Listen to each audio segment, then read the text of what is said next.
For the first time since 2016, the Russian military air force carried out airstrikes on the city of Aleppo and its surrounding areas, which were captured by militants of Islamist groups fighting against the government forces of Syrian President Bashar al-Assad.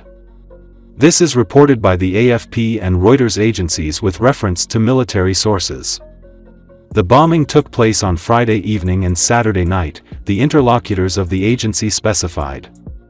According to Reuters, Russian and Syrian planes jointly bombed the forces of the Islamist rebels, who took up positions in the suburbs of Aleppo and in the city itself.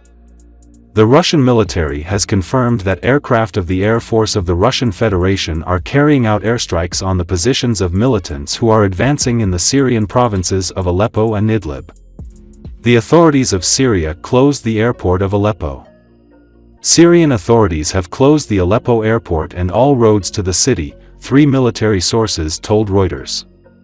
The government troops were ordered to carefully withdraw from the districts of the city where the militants entered, the agency learned. The rebels claim that they have reached the center of Aleppo as of Saturday.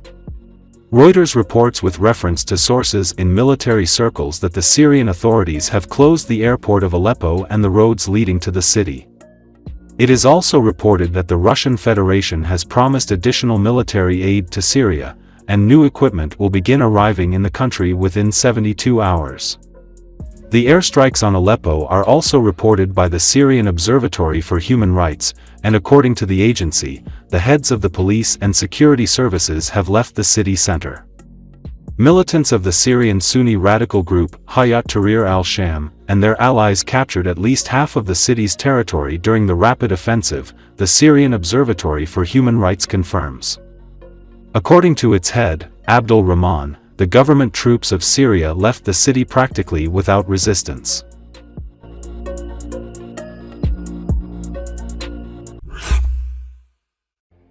Insurgents breached Syria's largest city Friday and clashed with government forces for the first time since 2016, according to a war monitor and fighters, in a surprise attack that sent residents fleeing and added fresh uncertainty to a region reeling from multiple wars. The advance on Aleppo followed a shock offensive launched by insurgents Wednesday, as thousands of fighters swept through villages and towns in Syria's northwestern countryside. Residents fled neighborhoods on the city's edge because of missiles and gunfire, according to witnesses in Aleppo.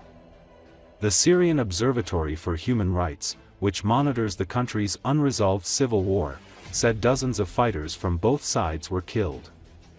The attack injected new violence into a region experiencing dual wars in Gaza and Lebanon involving Israel, and other conflicts, including the Syrian civil war that began in 2011.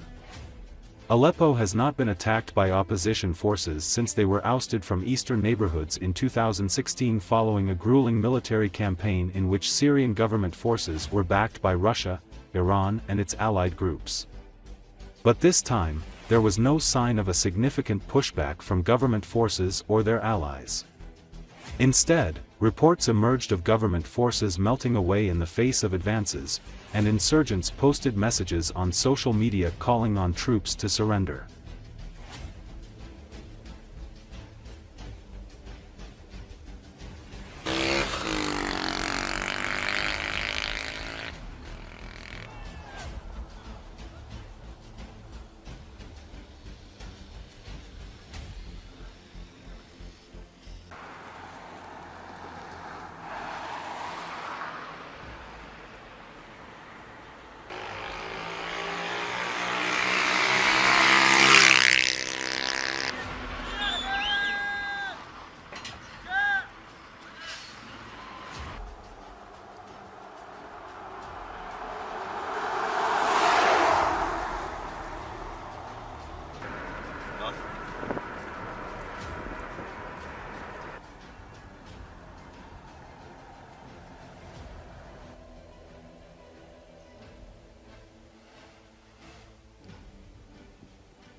North Korean troops deployed in Russia have been assigned to the Russian military at the platoon level, highly likely to be used as cannon fodder in dangerous areas, South Korea's defense chief said.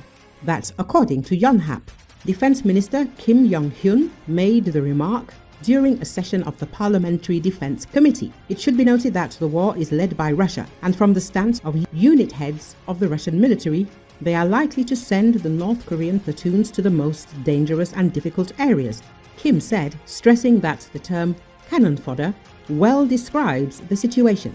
His remarks came after Ukrainian officials said North Korean soldiers deployed to Russia had been integrated in Russian military units consisting of ethnic minorities or disguised as indigenous people. Kim also reaffirmed his stance that South Korea should send a military monitoring team to Ukraine, but said that the Defense Ministry is not engaging in talks over such possible deployment, hinting that a government-wide discussion is underway.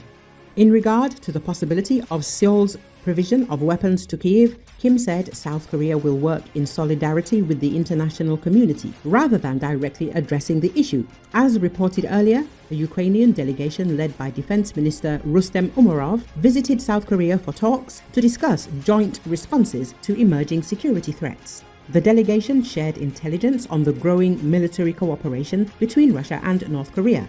Recall a North Korean general was injured and several officers sent by Pyongyang to Russia's Kursk region were killed last week when Ukraine launched British-supplied Storm Shadow missiles at a Russian command center, according to a Ukrainian official. The official said the strike, which hit the town of Marino, was one of several that have targeted the North Koreans in the Kursk region over the past week, also using other weapons.